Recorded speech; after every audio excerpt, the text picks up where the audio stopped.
on the airplane, near my God today. Tried this many times before, and here we go again. This is my attempt to do vlog number one.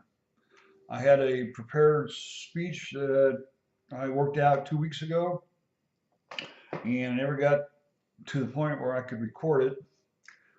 I've got a new webcam since I first bought my teleprompter program, and I'm having difficulty getting it to work right.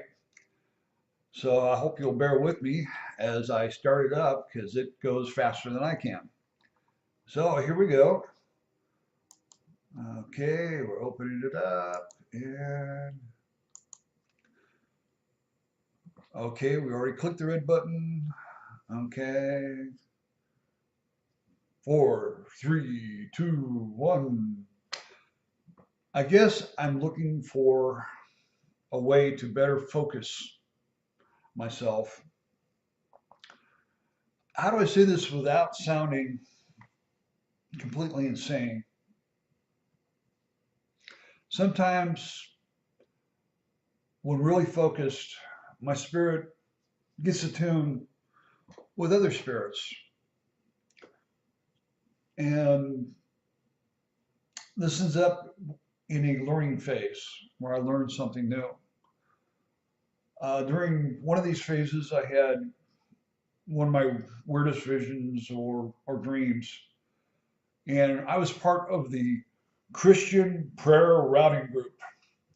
Our job was to sort through all the prayers, and if not properly formatted, stamping it with a big red stamp that said, "He doesn't know you," and then returning the prayer to the sender.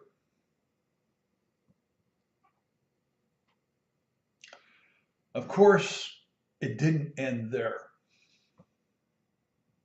with that superior, smug feeling.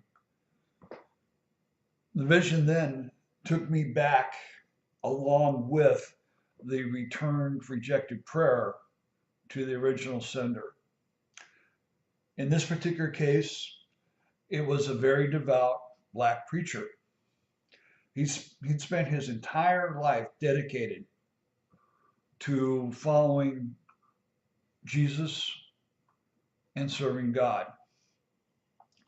The point of the dream is that there is no one way to reach God, and there are many paths that lead to spiritual awakening, not just one organized and smug looking down at others because they do not know the truth and the way. Sounds like a Harry Harrison novel with the truth.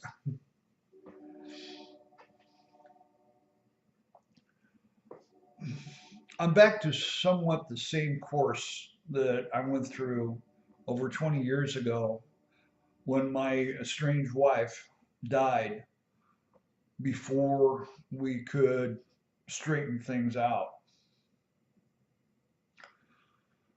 Early in the morning, at the Restless Souls Hour, somewhere between 2:30 and 3:30 a.m., I would awaken and make myself some peppermint tea to soothe my stomach, and I'd kind of meditate and I'd listen to the soothing sounds of the Indigo Girls, which is really good to grieve by and also good if you just want to relax to listen to them.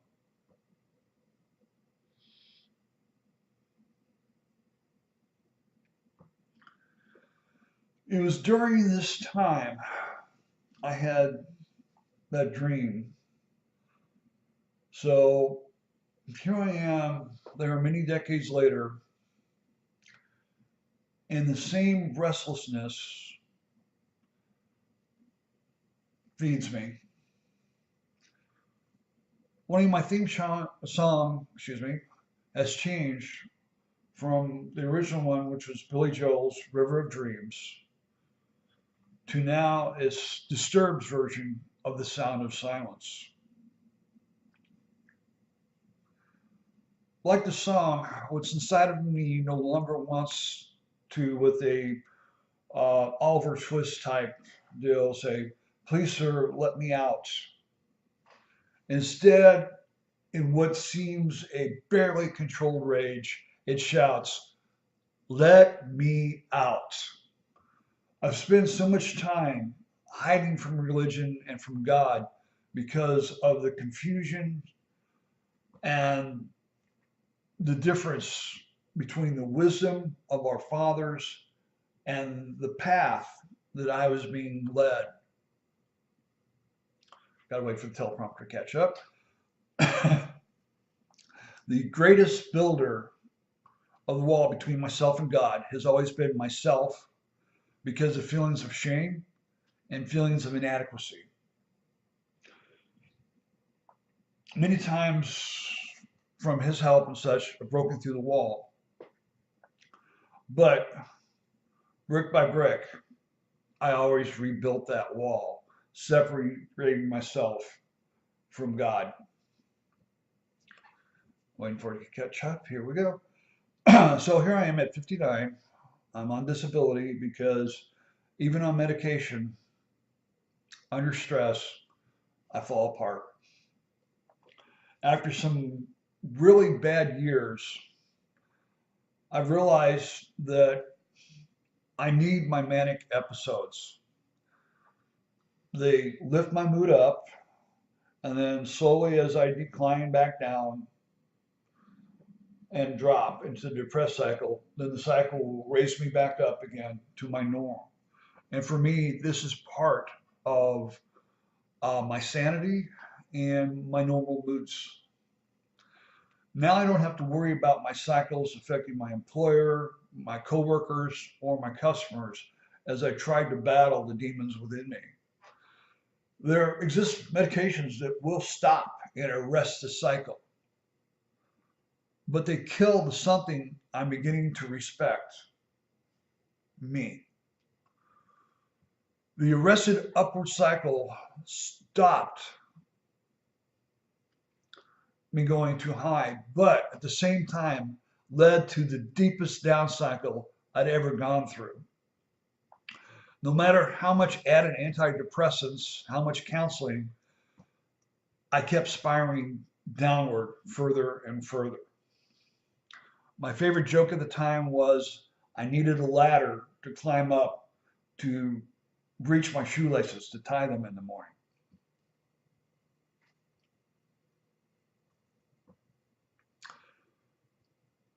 One of my ways to cope was to use my codependent tendencies to turn my focus from myself onto helping others. Sometimes the difference between helping and enabling is a fine line. Then the time came when the chickies grew up and they left the roost, and I no longer had that crutch to lean on. After a year of spiraling downward with no upward trend at all, more and more medication and nothing helped. I just kept going down further and further. I turned to all the discontinued medications I had, and I had a huge stash of them. And I took a massive overdose. And I remember thinking, at last, it's over. And it would have been over, except one of the little chicklets came over to do his laundry. And he found me laying on the floor. I was in the process of drowning on my own vomit. And he ended up calling 911, and they got me to the hospital, and they were able to save me. I wish I could say after that first attempt, things got better, but they didn't. One attempt followed another attempt, hospitalization after hospitalization, and it wasn't working. My brother was having good results with electric shock therapy. I'd gone through a complete series several decades ago, and it worked really well. until I sabotaged myself and went back to my old patterns of thinking and behavior and went, negated its effects. I didn't see that as an option because my job at the time required that I remember many different passwords and complicated procedures as I programmed the different computers and gas pumps and other things in my job. And I couldn't afford the temporary memory disruption caused by ECT. The last time I was hospitalized, we made the decision to send me to a long-term care facility for a while until I no longer was a danger to myself. And we decided to go ahead and do some ECT treatments. I took one and had my normal effect. I woke up with a headache and it went away and everything was okay.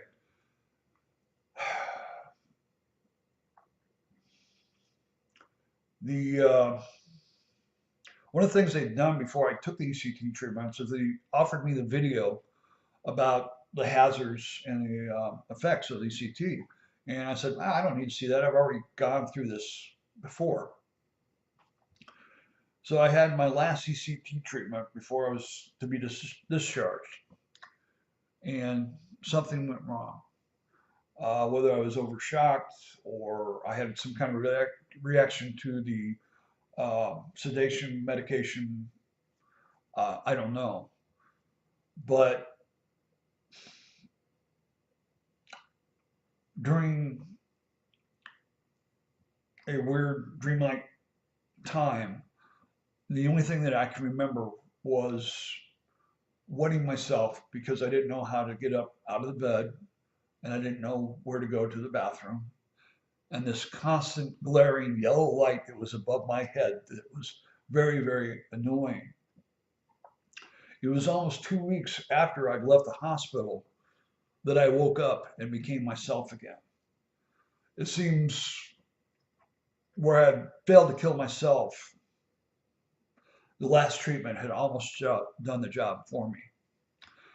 The story goes on for a while, but it'll keep for another time. Right now in life, it's time for me to shake off the dust on my sandals and return to the path I need to follow to get to where I am called to be. This time I have some new tools with me. I have a camera always ready to record so I can share with others the beauty around us. Because now I have the time that I can stop and I can look for it. In fact, right now my joke is I'm looking for a warning sticker to put on the back of the car that says, warning, camera nut aboard. Beware of sudden stops as he tries to get the perfect shot, which always seems to be in the middle of a busy road in the inner lane when they don't have a passing lane. Anyway, we'll go into that later. One of the other tools I have is YouTube. It's a way that I can share with others without having to deal with the anxiety of standing before a large group. I've done that before. I'm sure I'll do it again. But for right now, it's just myself and the camera and nobody out there because nobody's following me. To try and focus, I have a two-screen computer. And before I got this new webcam, over on my right, I had my prompting. And on my left, I was looking at the camera. Now things have changed and the prompting is actually on the same screen with the camera and it's great, except none of the controls are working right. So it's a little bit faster than what I expected. I'd already canned a script for my first vlog, but it never seemed to be the right time. I always seemed maybe a little too manic or whatever. And in fact, somewhere along my manipulation of my files, I've lost that original script. The whole file is probably buried somewhere else. Anyway, that's it for my first vlog. It will be different in the future. I'll be focusing on amateur photography on a shoestring budget.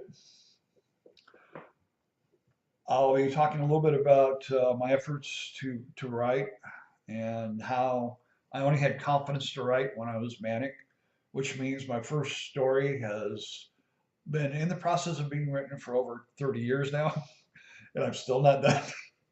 I've got that one last scene to go. Then I have to see if anybody really finds it relevant in their life or not.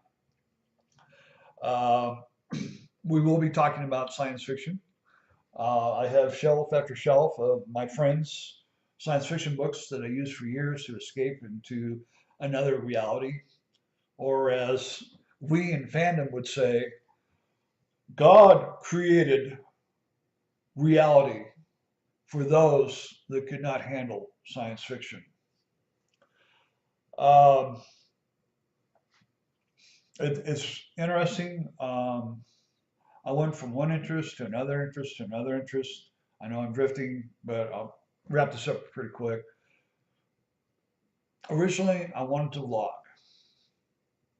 I had an iPhone 6. Da-da-da-da! Out of necessity.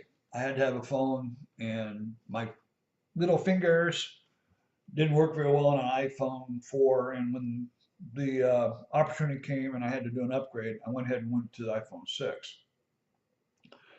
And I went to YouTube for looking for ways how to vlog on a shoestring budget. And they recommended the iOgrapher base, which we'll go into a deal on the iOgrapher base later on. I've got a lot to say about it, a lot I love about it, a few things I don't like about it, but most of it I love about it. And I got that base, and one of the problems I've had is my left hand has a tremor that's permanent. I was in a wreck in a van. I injured my neck, and the numbness has gone away, but I still have a little tremor always in my left hand. And of course, when you're holding the camera, you hold it with your left hand because the controls are over here on the right side. And if you do it the other way, then your camera's upside down. I know you can manipulate that, but still, that would mean I'm trying to push the actuation button with my shaky hand. The iOgrapher base is big, like a steering wheel off an airplane, and it stabilizes that. It lets me hold the camera with both hands and still reach over and activate the shutter. It also mounts real well onto a tripod. I've got two different tripods. One because I went out and bought the cheapest tripod that I could afford. And I found out that was a big mistake the first time I tried to do a video session, and I was having to pan from stage left to stage right to stage behind me. It was very jerky, and I had to take my shaky hand, grab on and hold it, and then force it with my other hand to pan left and right. And it just didn't work out too well because the whole idea of the tripod was to keep my shaky hand away from the camera. So I've done an upgrade. I made this mistake of buying stuff before Black Friday, and all the new toys came out later on. And now I have a tripod that cost me $10 more, but it's a joystick style tripod, and I'm really enjoying the hell out of it. I still have good fine motor skill with my right hand, and I can adjust using the ball motion left to right and up and down simultaneously with my one hand. Um, I know you can do that with a good fluid head tripod, but honestly, that's way out of my budget for my toys at this point in time. So again, I started out, I wanted to vlog. I ended up with the iOgrapher base and my iPhone 6, and I got into photography while I was waiting for some other toys to come so that I could do my vlogging. From the photography, I got into picture manipulation using several different labs. And I've gotten to the point now where I have 6 different cheap programs on my iPhone 6, and I can take a picture and manipulate you through 6 different apps and come out with a really good looking uh, picture that's even framed for you to add to your memories or perhaps put on your phone or give it to friends. And I understand. I didn't create those apps. I didn't create the camera. The camera is doing most of the work right now. I am trying to learn. I will be taking courses, and uh, I've had several professional people direct me to apps for the iPhone that do away with a lot of the automatic features and make it more into a DSL style camera where you can adjust your shutter speed and other things. In fact, the one program has 3 pages of menus of different options from everything from watermark to copyright, etc. And I'll be looking forward to learning how to use that because there are limitations to automatic focus, especially if you're dealing with a large group, if you're doing a video session and you need not to focus on one person, but on a group of people. And that confuses the camera. In fact, after my first video session, I went to a program called Video Pro, and it has the one thing I wanted most, a permanent adjustment wheel for focusing in and out. Because I was having to do that all the time when I was doing my first video recording. And with the stock program and the iPhone 6, you had to pinch the screen, which would cause your focus to go in. Then it would bring up the bar. You could adjust your focus in or out. But no matter what you did, it was jerky and very unprofessional. Um, we will be talking about cheap apps, which ones work, which ones don't. I have over 7 different camera apps right now. I have a section of them that they don't work with the dev, but they have some fun filters or features that make it worthwhile keeping them on a side folder, and I go to them when I want one of those features. Um, I just went through and had a nightmare buying a relatively cheap scrolling program for the credits. I spent a whole night trying to figure out how to capture the output of it after I made it.